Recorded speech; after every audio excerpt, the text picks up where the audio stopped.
साथ संगत जी, प्यार से कहना धन निरंकार जी। विश्वास हमें देना। सद्गुरु की रहमतें चहुं ओर बरसते देखकर मन पुलकित हो उठता है। मन में आनंद की हिलोरें उत्पन्न हो उठती हैं। सद्गुरु की रहमतों का बखान किन शब्दों से किया जाए समझ में नहीं आता। जिन्हें अपने सद्गुरु पर पूर्ण विश्वास होता है, उनके वारे न्यारे हो जाते हैं। दास को याद आता है अपने जीवन का एक प्रसंग। सन 2002 की बात है। दास को ज्ञान लिए हुए 5 से 6 साल ही हुए थे। दास की बच्ची का जन्म 16 जनवरी 2002 को हुआ। बाबा जी की कृपा से परिवार में सब कुशल मंगल चल रहा था। जब बच्ची 6 महीने की थी, अचानक एक दिन जब उसकी मम्मी उसे ऊपर के कमरे में रात 10:30 बजे सुलाने जा रही थी, तो बड़ा बेटा जो 5 से 6 वर्ष का था, पीछे से कुछ मांगने गया और अपनी मम्मी की चुनरी खींची। दास की पत्नी के हाथ से बच्ची थी और दूसरे हाथ में पानी का जग था, जिससे उसका संतुलन बिगड़ गया और लगभग 12 फीट की ऊंचाई से बच्ची नीचे गिर पड़ी। गिरते ही वह बेहोश हो गई। घर में सभी घबरा गए, लेकिन उसी समय मम्मी डैडी सुमिरन करना शुरू कर दिया। सारे मोहल्ले में जैसे भगदड़ मच गई।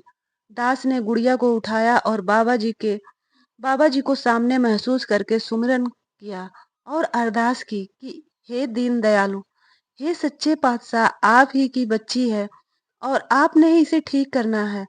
फिर आपके बाद बच्ची को डॉक्टर के पास ले गए। डॉक्टर ने एक्सरे किया और रिपोर्ट देखने के बाद कहा कि आप तुरंत इसे नागपुर ले जाओ, इसका सीटी स्कैन होगा। जैसे तैसे गाड़ी का इंतजाम करके 11:30 बजे रात को बच्ची को नागपुर ले गए।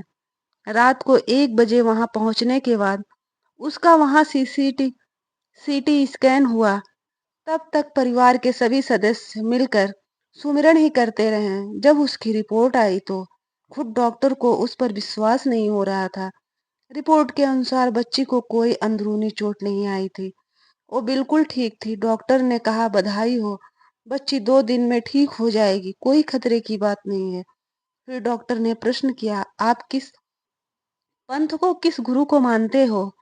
उन्हीं के आशीर्वाद से बच्ची बची है, वरना इतनी ऊंचाई से इतनी छोटी बच्ची का गिरना और फिर भी बिल्कुल ठीक रहना असंभव है।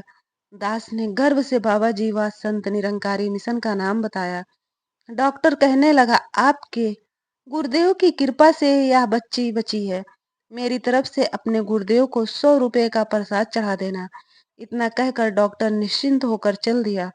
उस दिन के बाद दास के पूरे परिवार का सद्गुरु पर विश्वास और भी मजबूत हो गया। दास का मन बार बार यही कह उठता, भक्ति से भरा जीवन दातार हमें देना, मजबूत पहाड़ों सा विश्वास हमें देना। साथ संगत जी, प्यार से कहना धन निरंकार जी।